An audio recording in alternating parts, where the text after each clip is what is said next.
The Curious Case of Benjamin Button.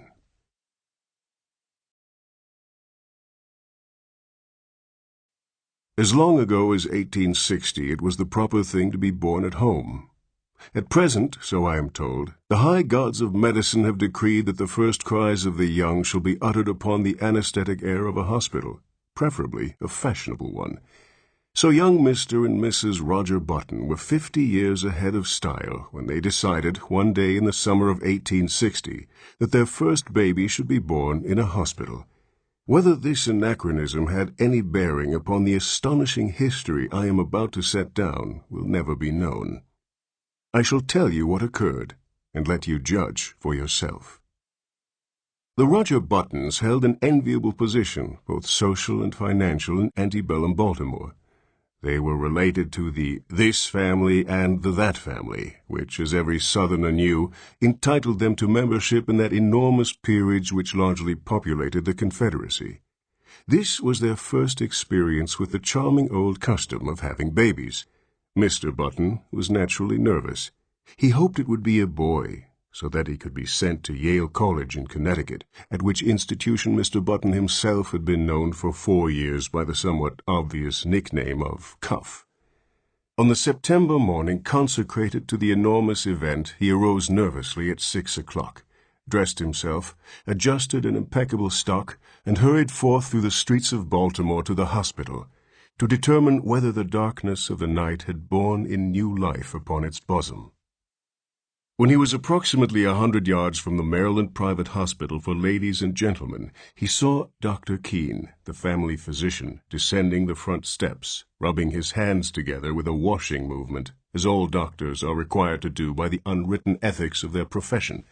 Mr. Roger Button, the president of Roger Button & Co., Wholesale Hardware, began to run toward Dr. Keene with much less dignity than was expected from a Southern gentleman of that picturesque period.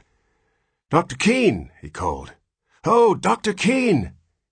The doctor heard him, faced around, and stood waiting, a curious expression settling on his harsh medicinal face as Mr. Button drew near.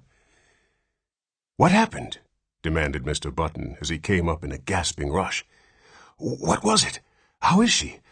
A boy? Who is it? What—" "Talk sense," said Dr. Keene sharply. He appeared somewhat irritated. "Is the child born?"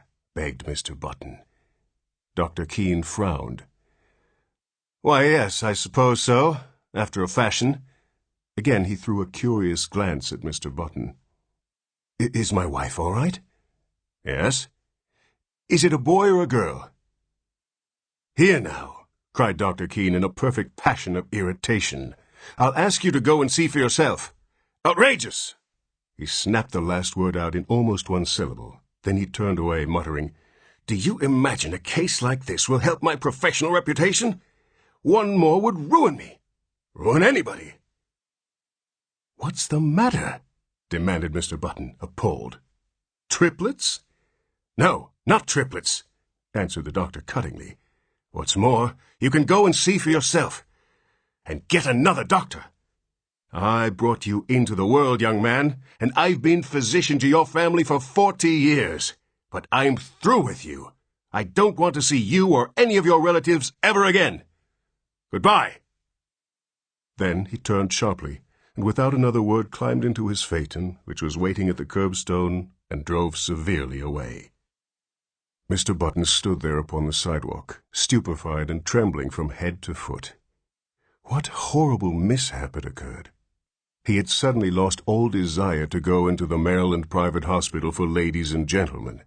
It was with the greatest difficulty that, a moment later, he forced himself to mount the steps and enter the front door. A nurse was sitting behind a desk in the opaque gloom of the hall. Swallowing his shame, Mr. Button approached her. "Good morning," she remarked, looking up at him pleasantly. "Good morning. I am Mr. Button." At this, a look of utter terror spread itself over the girl's face. She rose to her feet and seemed about to fly from the hall, restraining herself only with the most apparent difficulty. "I want to see my child," said Mr. Button. The nurse gave a little scream. "Oh, of course," she cried hysterically. Upstairs, right? Upstairs, go up. She pointed the direction, and Mr. Button, bathed in a cool perspiration, turned falteringly and began to mount to the second floor. In the upper hall he addressed another nurse, who approached him, basin in hand. "I'm Mr. Button," he managed to articulate. "I want to see my—" Clank! The basin clattered to the floor and rolled in the direction of the stairs. Clank! Clank! It began a methodical descent as if sharing in the general terror which this gentleman provoked. "I want to see my child!" Mr. Button almost shrieked. He was on the verge of collapse. Clank! The basin had reached the first floor. The nurse regained control of herself and threw Mr. Button a look of haughty contempt. "All right, Mr. Button," she agreed in a hushed voice. "Very well. But if you knew what state it's put us all in this morning. It's perfectly outrageous. The hospital will never have the ghost of a reputation after—" "Hurry!" he cried hoarsely. "I can't stand this. Come this way, then, Mr. Button." He dragged himself after her. At the end of a long hall they reached a room from which proceeded a variety of howls. Indeed, a room which, in later parlance, would have been known as the crying room. They entered. Ranged around the walls were half a dozen white enameled rolling cribs, each with a tag tied at the head.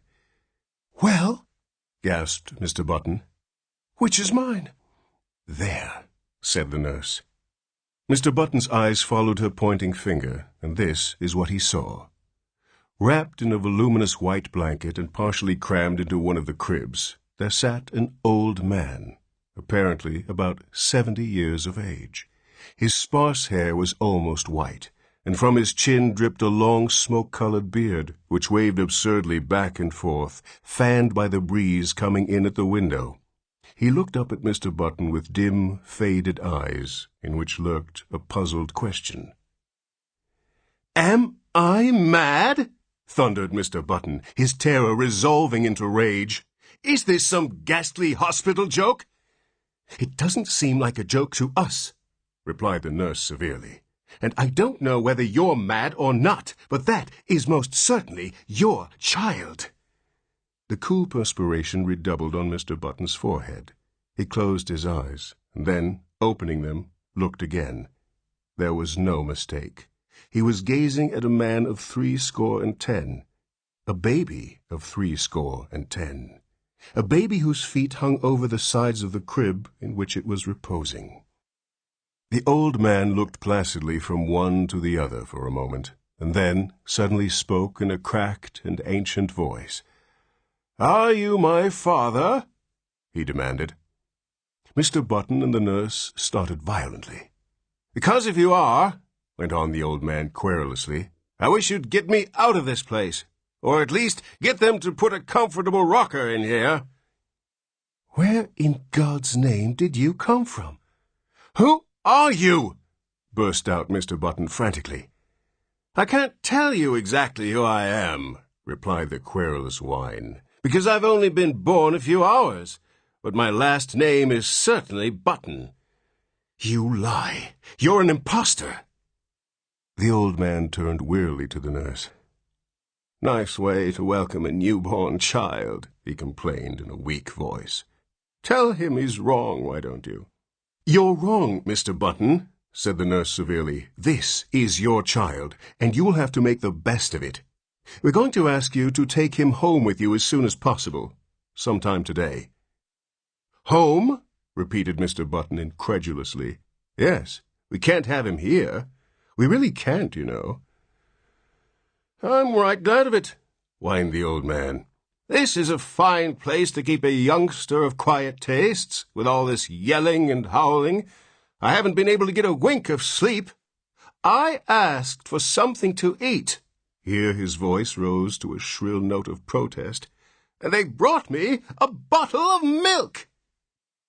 Mr. Button sank down upon a chair near his son and concealed his face in his hands. "My heavens," he murmured in an ecstasy of horror. "What will people say? What must I do?" "You'll have to take him home," insisted the nurse. "Immediately." A grotesque picture formed itself with dreadful clarity before the eyes of the tortured man.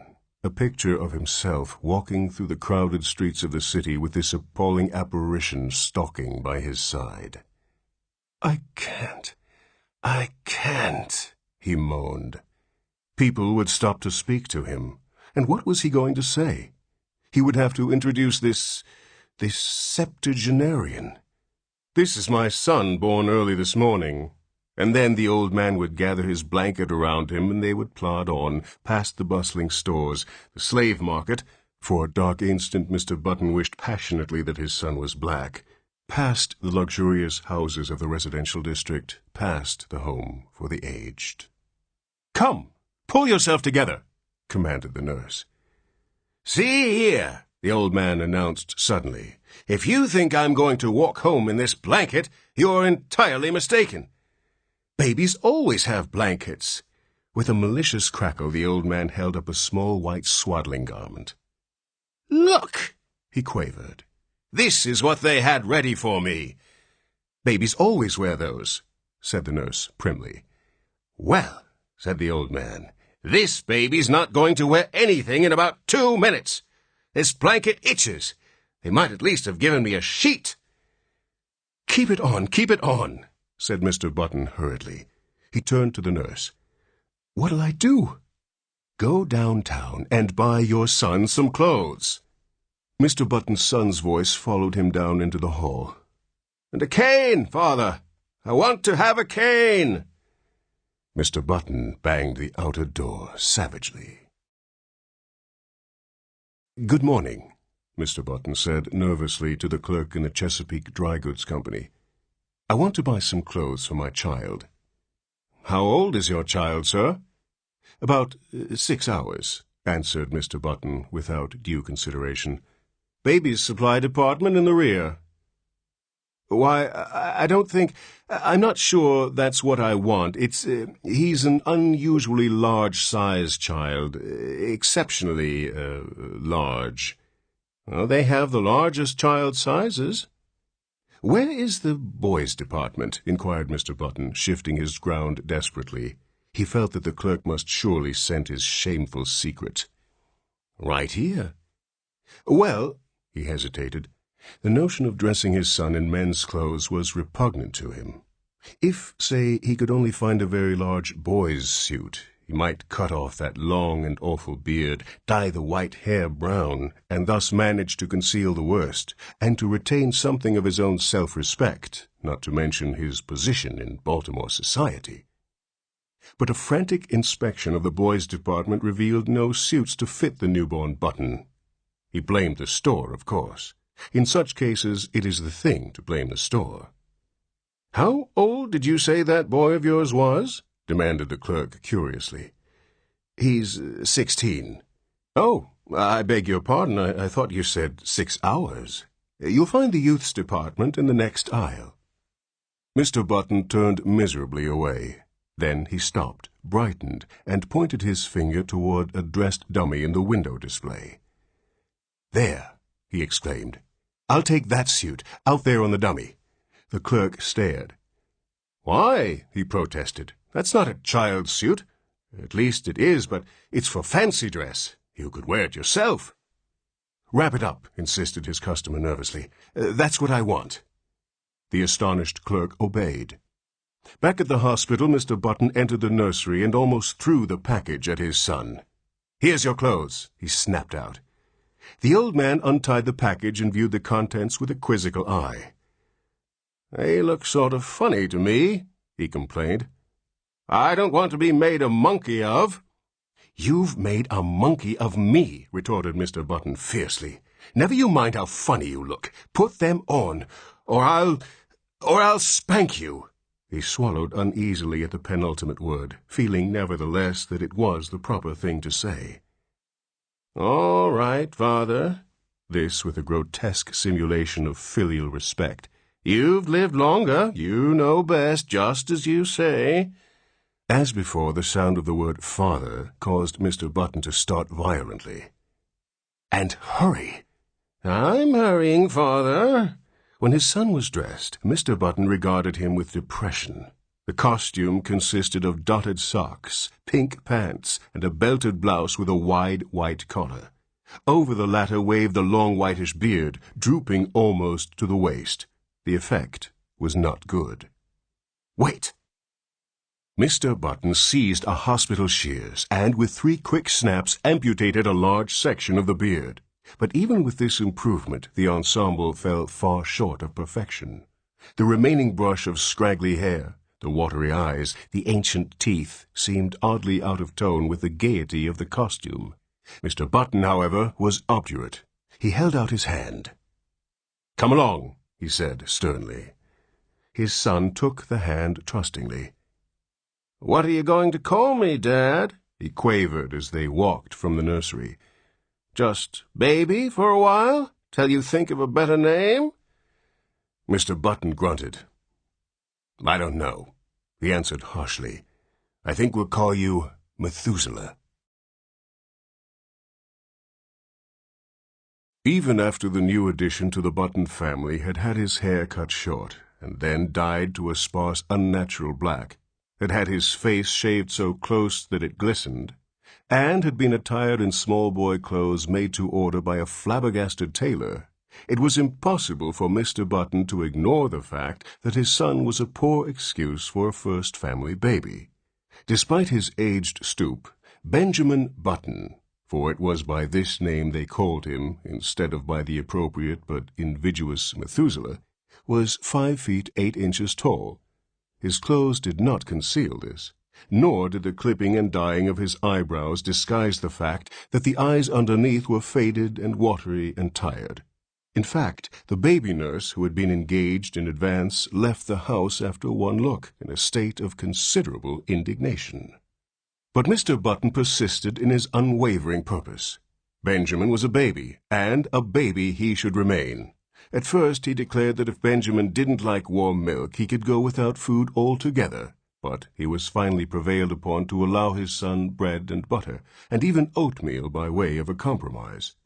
One day he brought home a rattle, and, giving it to Benjamin, insisted in no uncertain terms that he should play with it, whereupon the old man took it with a weary expression, and could be heard jingling it obediently at intervals throughout the day. There can be no doubt, though, that the rattle bored him, and that he found other and more soothing amusements when he was left alone. For instance, Mr. Button discovered one day that during the preceding week he had smoked more cigars than ever before, a phenomenon which was explained a few days later when, entering the nursery unexpectedly, he found the room full of faint blue haze, and Benjamin, with a guilty expression on his face, trying to conceal the butt of a dark Havana. This, of course, called for severe spanking, but Mr. Button found that he could not bring himself to administer it. He merely warned his son that he would stunt his growth. Nevertheless, he persisted in his attitude. He brought home lead soldiers. He brought toy trains. He brought large, pleasant animals made of cotton, and, to perfect the illusion which he was creating, for himself at least, he passionately demanded of the clerk in the toy store whether the paint would come off the pink duck if the baby put it in his mouth. But despite all his father's efforts, Benjamin refused to be interested.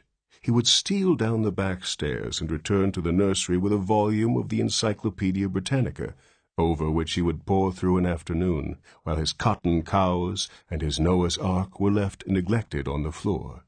Against such a stubbornness, Mr. Button's efforts were of little avail. The sensation created in Baltimore was at first prodigious. What the mishap would have cost the Buttons and their kinsfolk socially cannot be determined, for the outbreak of the Civil War drew the city's attention to other things. A few people who were unfailingly polite racked their brains for compliments to give to the parents, and finally hit upon the ingenious device of declaring that the baby resembled his grandfather, a fact which, due to the standard state of decay common to all men of 70, could not be denied. Mr. and Mrs. Roger Button were not pleased, and Benjamin's grandfather was furiously insulted. Benjamin, once he left the hospital, took life as he found it. Several small boys were brought to see him, and he spent a stiff-jointed afternoon trying to work up an interest in tops and marbles. He even managed, quite accidentally, to break a kitchen window with a stone from a slingshot, a feat which secretly delighted his father. Thereafter, Benjamin contrived to break something every day, but he did these things only because they were expected of him, and because he was by nature obliging. When his grandfather's initial antagonism wore off, Benjamin and that gentleman took enormous pleasure in one another's company. They would sit for hours, these two so far apart in age and experience, and, like old cronies, discuss with tireless monotony the slow events of the day. Benjamin felt more at ease in his grandfather's presence than in his parents'. They seemed always somewhat in awe of him, and, despite the dictatorial authority they exercised over him, frequently addressed him as Mr. He was as puzzled as anyone else at the apparently advanced age of his mind and body at birth. He read up on it in the medical journal, but found that no such case had been previously recorded. At his father's urging, he made an honest attempt to play with other boys, and frequently he joined in the milder games. Football shook him up too much, and he feared that in case of a fracture his ancient bones would refuse to knit. When he was 5, he was sent to kindergarten, where he was initiated into the art of pasting green paper on orange paper, of weaving colored maps, and manufacturing eternal cardboard necklaces. He was inclined to drowse off to sleep in the middle of these tasks, a habit which both irritated and frightened his young teacher. To his relief, she complained to his parents, and he was removed from the school. The Roger Buttons told their friends that they felt he was too young. By the time he was 12 years old, his parents had grown used to him. Indeed, so strong is the force of custom that they no longer felt that he was different from any other child, except when some curious anomaly reminded them of the fact. But one day, a few weeks after his 12th birthday, while looking in the mirror, Benjamin made, or thought he made, an astonishing discovery. Did his eyes deceive him, or had his hair turned in the dozen years of his life from white to iron gray under its concealing dye? Was the network of wrinkles on his face becoming less pronounced? Was his skin healthier and firmer, with even a touch of ruddy winter color? He could not tell. He knew that he no longer stooped, and that his physical condition had improved since the early days of his life. Can it be? He thought to himself, or rather scarcely dared to think. He went to his father. "I am grown," he announced determinedly. "I want to put on long trousers." His father hesitated. "Well," he said finally, "I don't know. 14 is the age for putting on long trousers, and you are only 12. "But you'll have to admit," protested Benjamin, "that I'm big for my age." His father looked at him with illusory speculation. "Oh, I'm not so sure of that," he said. "I was as big as you when I was 12. This was not true. It was all part of Roger Button's silent agreement with himself to believe in his son's normality. Finally, a compromise was reached. Benjamin was to continue to dye his hair. He was to make a better attempt to play with boys of his own age. He was not to wear his spectacles or carry a cane in the street. In return for these concessions, he was allowed his first suit of long trousers. Of the life of Benjamin Button between his 12th and 21st year, I intend to say little. Suffice to record that they were years of normal ungrowth. When Benjamin was 18, he was erect as a man of 50. He had more hair, and it was of a dark gray. His step was firm. His voice had lost its cracked quaver and descended to a healthy baritone. So his father sent him up to Connecticut to take examinations for entrance to Yale College. Benjamin passed his examination and became a member of the freshman class. On the 3rd day following his matriculation, he received a notification from Mr. Hart, the college registrar, to call at his office and arrange his schedule. Benjamin, glancing in the mirror, decided that his hair needed a new application of its brown dye, but an anxious inspection of his bureau drawer disclosed that the dye bottle was not there. Then he remembered. He had emptied it the day before and thrown it away.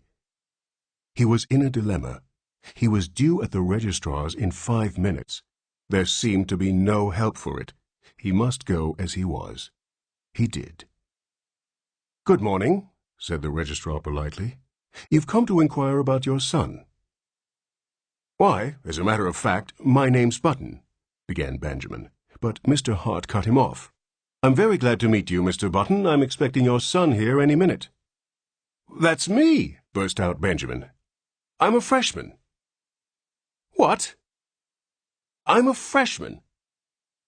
"Surely you're joking." "Not at all." The registrar frowned and glanced at a card before him. "Why, I have Mr. Benjamin Button's age down here as 18. "That's my age," asserted Benjamin, flushing slightly. The registrar eyed him wearily. "Now, surely, Mr. Button, you don't expect me to believe that." Benjamin smiled wearily. "I am 18, he repeated. The registrar pointed sternly to the door. "Get out," he said. "Get out of college and get out of town. You're a dangerous lunatic." "I am 18. Mr. Hart opened the door. "The idea," he shouted, "a man of your age trying to enter here as a freshman. 18 years old, are you? Well, I'll give you 18 minutes to get out of town." Benjamin Button walked with dignity from the room, and half a dozen undergraduates who were waiting in the hall followed him curiously with their eyes. When he had gone a little way, he turned around, faced the infuriated registrar, who was still standing in the doorway, and repeated, in a firm voice, "I am 18 years old." To a chorus of titters which went up from the group of undergraduates, Benjamin walked away. But he was not fated to escape so easily. On his melancholy walk to the railroad station, he found that he was being followed by a group, then by a swarm, and finally by a dense mass of undergraduates. The word had gone around that a lunatic had passed the entrance examinations for Yale and attempted to palm himself off as a youth of 18. A fever of excitement permeated the college. Men ran hatless out of classes. The football team abandoned its practice and joined the mob. Professors' wives with bonnets awry and bustles out of position ran shouting after the procession, from which proceeded a continual succession of remarks aimed at the tender sensibilities of Benjamin Button. "He must be the Wandering Jew. He ought to go to prep school at his age. Look at the infant prodigy. He thought this was the old men's home. Go up to Harvard."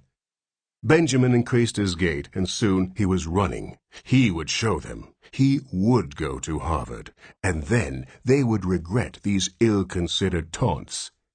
Safely on board the train for Baltimore, he put his head from the window. "You'll regret this," he shouted. "Ha, ha!" the undergraduates laughed. "Ha, ha, ha!" It was the biggest mistake that Yale College had ever made. In 1880, Benjamin Button was 20 years old, and he signalized his birthday by going to work for his father in Roger Button & Co. Wholesale Hardware. It was in that same year that he began going out socially. That is, his father insisted on taking him to several fashionable dances. Roger Button was now 50, and he and his son were more and more companionable. In fact, since Benjamin had ceased to dye his hair, which was still grayish, they appeared about the same age, and could have passed for brothers. One night in August, they got into the phaeton, attired in their full dress suits, and drove out to a dance at the Shevlins' country house, situated just outside of Baltimore. It was a gorgeous evening. A full moon drenched the road to the lusterless color of platinum, and late-blooming harvest flowers breathed into the motionless air aromas that were like low, half-heard laughter. The open country, carpeted for rods around with bright wheat, was translucent as in the day. It was almost impossible not to be affected by the sheer beauty of the sky. Almost. "There's a great future in the dry goods business," Roger Button was saying. He was not a spiritual man. His aesthetic sense was rudimentary. "Old fellows like me can't learn new tricks," he observed profoundly. "It's you youngsters with energy and vitality that have the great future before you." Far up the road, the lights of the Shevlins' country house drifted into view, and presently there was a sighing sound that crept persistently toward them. It might have been the fine plaint of violins or the rustle of the silver wheat under the moon. They pulled up behind a handsome brougham, whose passengers were disembarking at the door. A lady got out, then an elderly gentleman, then another young lady, beautiful as sin. Benjamin started. An almost chemical change seemed to dissolve and recompose the very elements of his body. A rigor passed over him. Blood rose into his cheeks, his forehead, and there was a steady thumping in his ears. It was first love. The girl was slender and frail, with hair that was ashen under the moon and honey-colored under the sputtering gas lamps of the porch. Over her shoulders was thrown a Spanish mantilla of softest yellow, butterflied in black. Her feet were glittering buttons at the hem of her bustled dress. Roger Button leaned over to his son.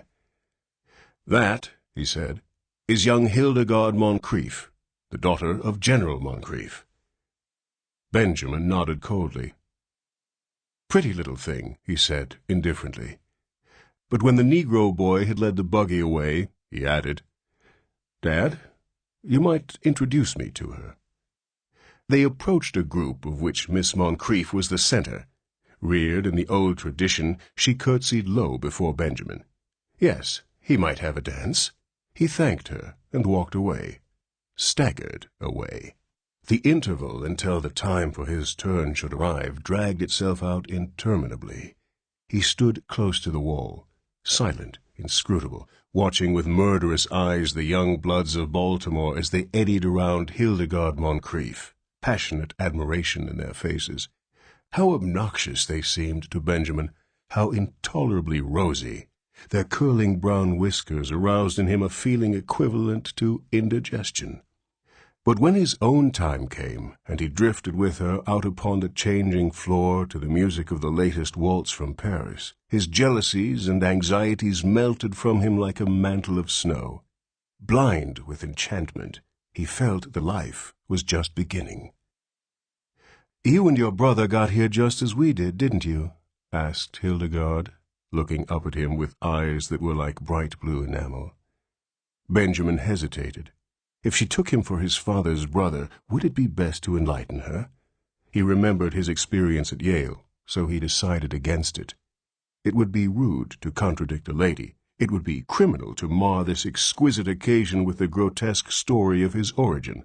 Later, perhaps. So he nodded, smiled, listened, was happy. "I like men of your age," Hildegarde told him. "Young boys are so idiotic. They tell me how much champagne they drink at college and how much money they lose playing cards. Men of your age know how to appreciate women." Benjamin felt himself on the verge of a proposal. With an effort, he choked back the impulse. "You're just the romantic age," she continued. 50. 25 is too worldly wise. 30 is apt to be pale from overwork. 40 is the age of long stories that take a whole cigar to tell. 60 is too near 70. But 50 is the mellow age. I love 50. 50 seemed to Benjamin a glorious age. He longed passionately to be 50. "I've always said," went on Hildegarde, "that I'd rather marry a man of 50 and be taken care of than marry a man of 30 and take care of him." For Benjamin, the rest of the evening was bathed in a honey-colored mist. Hildegarde gave him 2 more dances, and they discovered that they were marvelously in accord on all the questions of the day. She was to go driving with him on the following Sunday, and then they would discuss all these questions further. Going home in the phaeton just before the crack of dawn, when the first bees were humming and the fading moon glimmered in the cool dew, Benjamin knew vaguely that his father was discussing wholesale hardware. "And what do you think should merit our biggest attention after hammers and nails?" the elder Button was saying. "Love," replied Benjamin, absent-mindedly. "Lugs?" exclaimed Roger Button. "Why, I have just covered the question of lugs." Benjamin regarded him with dazed eyes, just as the eastern sky was suddenly cracked with light, and an oriole yawned piercingly in the quickening trees. When, 6 months later, the engagement of Miss Hildegarde Moncrief to Mr. Benjamin Button was made known, I say made known, for General Moncrief declared he would rather fall upon his sword than announce it, the excitement in Baltimore society reached a feverish pitch. The almost forgotten story of Benjamin's birth was remembered and sent out upon the winds of scandal in picaresque and incredible forms. It was said that Benjamin was really the father of Roger Button, that he was his brother who had been in prison for 40 years, that he was John Wilkes Booth in disguise, and, finally, that he had 2 small conical horns sprouting from his head. The Sunday supplements of the New York papers played up the case with fascinating sketches, which showed the head of Benjamin Button attached to a fish, to a snake, and finally to a body of solid brass. He became known, journalistically, as the Mystery Man of Maryland, but the true story, as is usually the case, had a very small circulation. However, everyone agreed with General Moncrief that it was criminal for a lovely girl who could have married any beau in Baltimore to throw herself into the arms of a man who was assuredly 50. In vain, Mr. Roger Button published his son's birth certificate in large type in the Baltimore Blaze. No one believed it. You had only to look at Benjamin and see. On the part of the 2 people most concerned, there was no wavering. So many of the stories about her fiancé were false that Hildegarde refused stubbornly to believe even the true one. In vain, General Moncrief pointed out to her the high mortality among men of 50, or at least among men who looked 50. In vain he told her of the instability of the wholesale hardware business. Hildegarde had chosen to marry for mellowness, and marry she did. In one particular, at least, the friends of Hildegarde Moncrief were mistaken. The wholesale hardware business prospered amazingly. In the 15 years between Benjamin Button's marriage in 1880 and his father's retirement in 1895, the family fortune was doubled, and this was due largely to the younger member of the firm.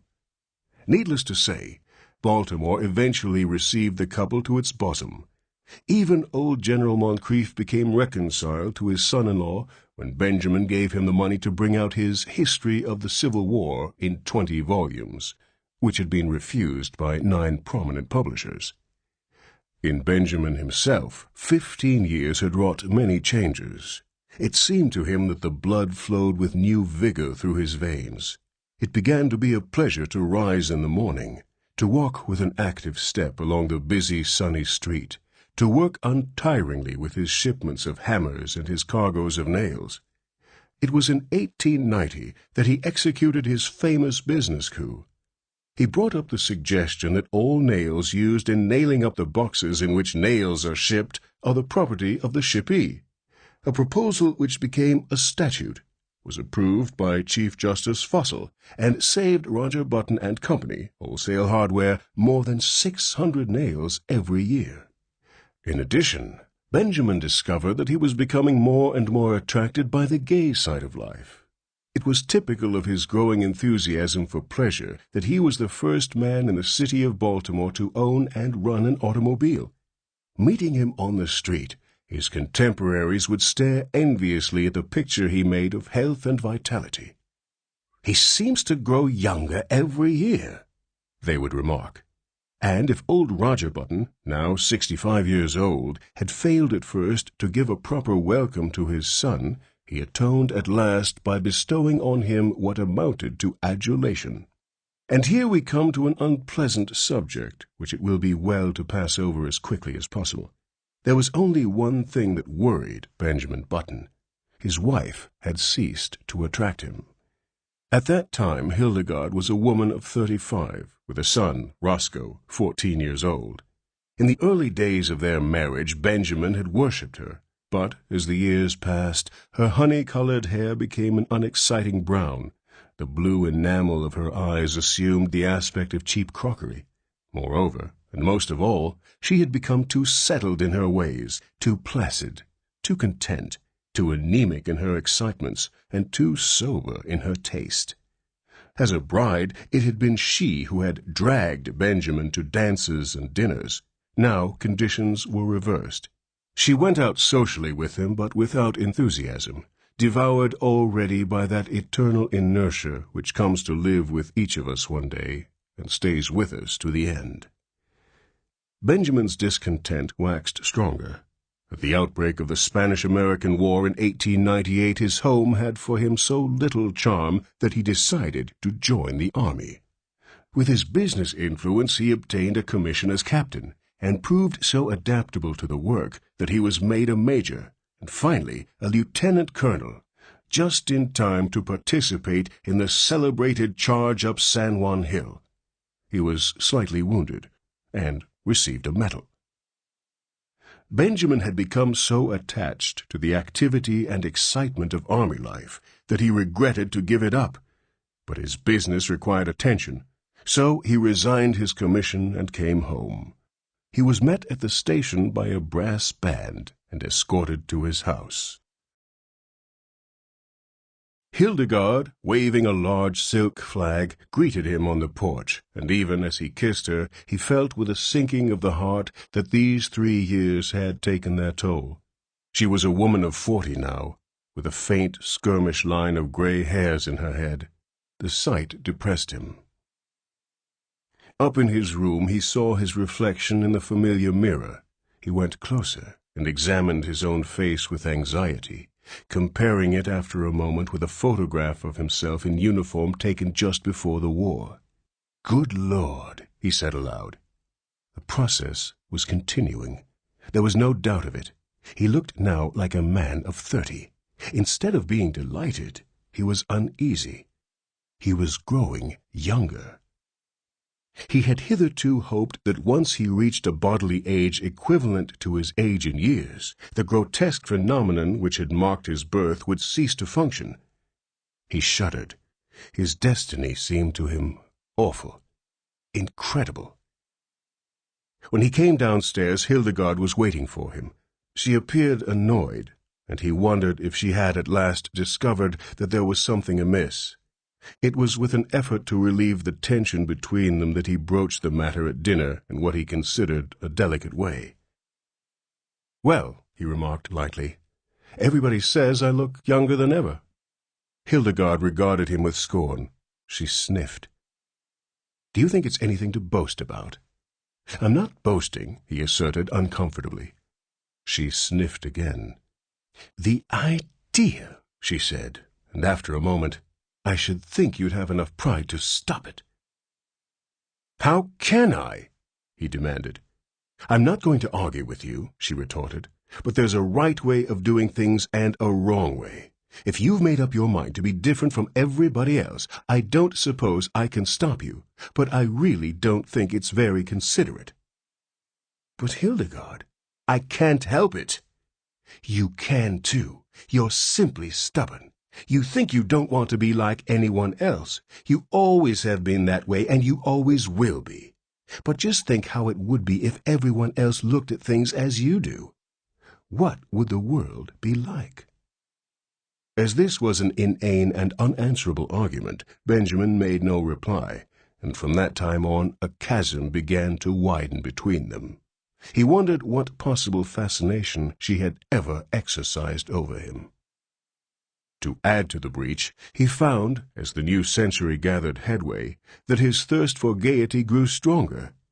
Never a party of any kind in the city of Baltimore but he was there, dancing with the prettiest of the young married women, chatting with the most popular of the debutantes, and finding their company charming, while his wife, a dowager of evil omen, sat among the chaperons, now in haughty disapproval, and now following him with solemn, puzzled, and reproachful eyes. "Look," people would remark, What a pity, a young fellow that age tied to a woman of 45. He must be 20 years younger than his wife. They had forgotten, as people inevitably forget, that back in 1880 their mammas and papas had also remarked about this same ill-matched pair. Benjamin's growing unhappiness at home was compensated for by his many new interests.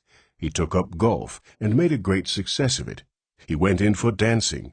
In 1906 he was an expert at the Boston, and in 1908 he was considered proficient at the Makshish, while in 1909 his castle walk was the envy of every young man in town. His social activities, of course, interfered to some extent with his business. But then he had worked hard at wholesale hardware for 25 years, and felt that he could soon hand it on to his son, Roscoe, who had recently graduated from Harvard. He and his son were, in fact, often mistaken for each other. This pleased Benjamin. He soon forgot the insidious fear which had come over him on his return from the Spanish-American War, and grew to take a naive pleasure in his appearance. There was only one fly in the delicious ointment. He hated to appear in public with his wife. Hildegard was almost 50, and the sight of her made him feel absurd.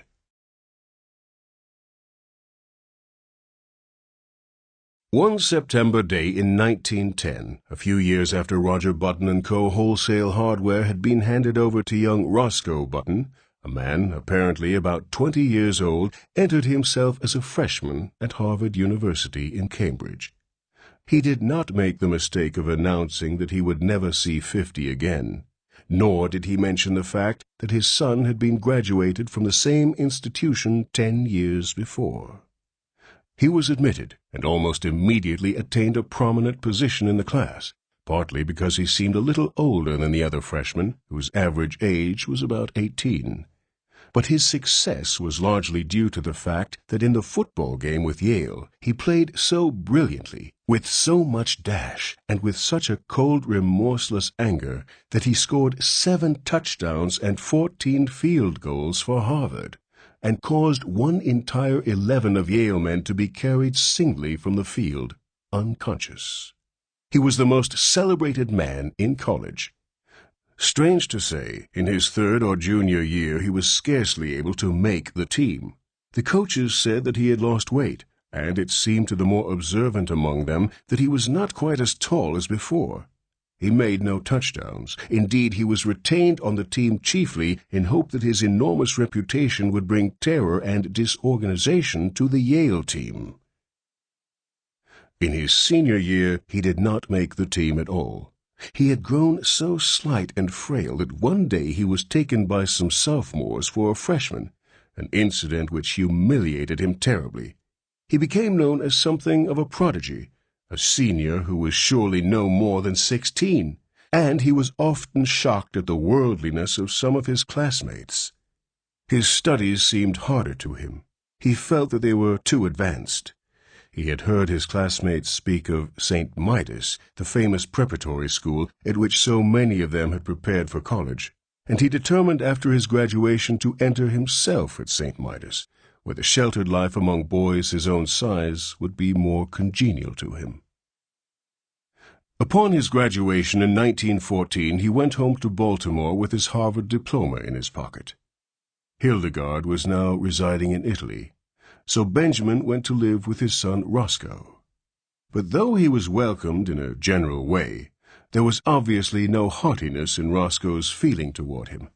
There was even perceptible a tendency on his son's part to think that Benjamin, as he moped about the house in adolescent mooniness, was somewhat in the way. Roscoe was married now and prominent in Baltimore life, and he wanted no scandal to creep out in connection with his family. Benjamin, no longer persona grata with the debutantes and younger college set, found himself left much alone, except for the companionship of 3 or 4 15-year-old boys in the neighborhood. His idea of going to St. Midas School recurred to him. "Say," he said to Roscoe one day, "I've told you over and over that I want to go to prep school." "Well, go then," replied Roscoe shortly. The matter was distasteful to him, and he wished to avoid a discussion. "I can't go alone," said Benjamin helplessly. "You'll have to enter me and take me up there." "I haven't got time," declared Roscoe abruptly. His eyes narrowed, and he looked uneasily at his father. "As a matter of fact," he added, "you'd better not go on with this business much longer. You better pull up short. You better... He paused as his face crimsoned as he sought for words. "You better turn right around and start back the other way. This has gone too far to be a joke. It isn't funny any longer. You behave yourself." Benjamin looked at him, on the verge of tears. "And another thing," continued Roscoe. "When visitors are in the house, I want you to call me Uncle, not Roscoe, but Uncle. Do you understand? It looks absurd for a boy of 15 to call me by my first name. Perhaps you'd better call me Uncle all the time, so you'll get used to it." With a harsh look at his father, Roscoe turned away. At the termination of this interview, Benjamin wandered dismally upstairs and stared at himself in the mirror. He had not shaved for 3 months, but he could find nothing on his face but a faint white down, with which it seemed unnecessary to meddle. When he had first come home from Harvard, Roscoe had approached him with the proposition that he should wear eyeglasses and imitation whiskers glued to his cheeks, and it had seemed for a moment that the farce of his early years was to be repeated. But whiskers had itched and made him ashamed. He wept, and Roscoe had reluctantly relented. Benjamin opened a book of boys' stories, The Boy Scouts in Bimini Bay, and began to read. But he found himself thinking persistently about the war. America had joined the Allied cause during the preceding month, and Benjamin wanted to enlist. But, alas, 16 was the minimum age, and he did not look that old. His true age, which was 57, would have disqualified him anyway. There was a knock at his door, and the butler appeared with a letter bearing a large official legend in the corner, and addressed to Mr. Benjamin Button. Benjamin tore it open eagerly, and read the enclosure with delight. It informed him that many reserve officers who had served in the Spanish-American War were being called back into service with a higher rank, and it enclosed his commission as Brigadier General in the United States Army, with orders to report immediately. Benjamin jumped to his feet, fairly quivering with enthusiasm. This was what he had wanted. He seized his cap, and 10 minutes later he had entered a large tailoring establishment on Charles Street, and asked, in his uncertain treble, to be measured for a uniform. "Want to play soldier, sonny?" demanded a clerk, casually. Benjamin flushed. "Say, never mind what I want," he retorted angrily. "My name's Button, and I live on Mount Vernon Place, so you know I'm good for it." "Well," admitted the clerk hesitantly, "if you're not, I guess your daddy is all right." Benjamin was measured, and a week later his uniform was completed. He had difficulty in obtaining the proper general's insignia, because the dealer kept insisting to Benjamin that a nice YWCA badge would look just as well and be much more fun to play with. Saying nothing to Roscoe, he left the house one night and proceeded by train to Camp Mosby in South Carolina, where he was to command an infantry brigade. On a sultry April day he approached the entrance to the camp, paid off the taxicab which had brought him from the station, and turned to the sentry on guard. "Get someone to handle my luggage," he said briskly. The sentry eyed him reproachfully. "Say," he remarked, "where you going with the general's duds, sonny?" Benjamin, veteran of the Spanish-American War, whirled upon him with fire in his eye, but with, alas, a changing treble voice. "Come to attention!" He tried to thunder. He paused for breath. Then, suddenly, he saw the sentry snap his heels together and bring his rifle to the present. Benjamin concealed a smile of gratification, but when he glanced around, his smile faded. It was not he who had inspired obedience, but an imposing artillery colonel who was approaching on horseback. "Colonel?" called Benjamin shrilly. The colonel came up, drew rein, and looked coolly down at him with a twinkle in his eyes. "Whose little boy are you?" he demanded kindly. "I'll soon darn well show you whose little boy I am," retorted Benjamin in a ferocious voice. "Get down off that horse." The colonel roared with laughter. "You want him, eh, General?" "Here!" cried Benjamin desperately. "Read this!" and he thrust his commission toward the colonel. The colonel read it, his eyes popping from their sockets. "Where'd you get this?" he demanded, slipping the document into his own pocket. "I got it from the government, as you'll soon find out." "You come along with me," said the colonel with a peculiar look. "We'll go up to headquarters and talk this over. Come along." The colonel turned and began walking his horse in the direction of headquarters. There was nothing for Benjamin to do but follow with as much dignity as possible, meanwhile promising himself a stern revenge. But this revenge did not materialize. 2 days later, however, his son Roscoe materialized from Baltimore, hot and cross from a hasty trip, and escorted the weeping general, sans uniform, back to his home. In 1920, Roscoe Button's first child was born. During the attendant festivities, however, no one thought it the thing to mention that the little grubby boy, apparently about 10 years of age, who played around the house with lead soldiers and a miniature circus, was the new baby's own grandfather. No one disliked the little boy, whose fresh, cheerful face was crossed with just a hint of sadness. But to Roscoe Button, his presence was a source of torment. In the idiom of his generation, Roscoe did not consider the matter efficient. It seemed to him that his father, in refusing to look 60, had not behaved like a red-blooded he-man. This was Roscoe's favorite expression, but in a curious and perverse manner. Indeed, to think about the matter for as much as half an hour drove him to the edge of insanity. Roscoe believed that live wires should keep young, but carrying it out on such a scale was inefficient. And there Roscoe rested. 5 years later, Roscoe's little boy had grown old enough to play childish games with little Benjamin under the supervision of the same nurse. Roscoe took them both to kindergarten on the same day, and Benjamin found that playing with little strips of colored paper, making mats and chains and curious and beautiful designs, was the most fascinating game in the world. Once he was bad and had to stand in the corner. Then he cried. But for the most part there were gay hours in the cheerful room, with the sunlight coming in the windows and Miss Bailey's kind hand resting for a moment now and then in his tousled hair. Roscoe's son moved up into the first grade after a year, but Benjamin stayed on in the kindergarten. He was very happy. Sometimes when other tots talked about what they would do when they grew up, a shadow would cross his little face, as if in a dim, childish way he realized that those were things in which he was never to share. The days flowed on in monotonous content. He went back a 3rd year to the kindergarten, but he was too little now to understand what the bright, shining strips of paper were for. He cried because the other boys were bigger than he, and he was afraid of them. The teacher talked to him, but though he tried to understand, he could not understand at all. He was taken from the kindergarten. His nurse, Nana, in her starched gingham dress, became the center of his tiny world.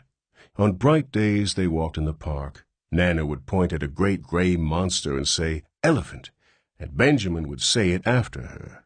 And when he was being undressed for bed that night, he would say it over and over aloud to her. "Elephant, elephant, elephant." Sometimes Nana let him jump on the bed, which was fun, because if you sat down exactly right, it would bounce you up on your feet again. And if you said, "ah," for a long time while you jumped, you got a very pleasing broken vocal effect. He loved to take a big cane from the hat rack and go around hitting chairs and tables with it and saying, "Fight, fight, fight." When there were people there, the old ladies would cluck at him, which interested him, and the young ladies would try to kiss him, which he submitted to with mild boredom. And when the long day was done at 5 o'clock, he would go upstairs with Nana and be fed oatmeal and nice, soft, mushy foods with a spoon. There were no troublesome memories in his childish sleep. No token came to him of his brave days at college, of the glittering years when he flustered the hearts of many girls. There were only the white, safe walls of his crib, and Nana, and a man who came to see him sometimes, and a great big orange ball that Nana pointed at just before his twilight bed hour and called Sun. When the sun went, his eyes were sleepy. There were no dreams to haunt him. The past, the wild charge at the head of his men up San Juan Hill, the first years of his marriage when he worked late into the summer dusk down in the busy city for young Hildegard whom he loved, the days before that when he sat smoking far into the night in the gloomy old button-house on Monroe Street with his grandfather, all these had faded like unsubstantial dreams from his mind as though they had never been. He did not remember. He did not remember clearly whether the milk was warm or cool at his last feeding, or how the days passed. There was only his crib and Nana's familiar presence. And then he remembered nothing. When he was hungry, he cried. That was all. Through the noons and nights he breathed, and over him there were soft mumblings and murmurings that he scarcely heard, and faintly differentiated smells, and light and darkness. Then it was all dark, and his white crib and the dim faces that moved above him and the warm, sweet aroma of the milk faded out altogether from his mind.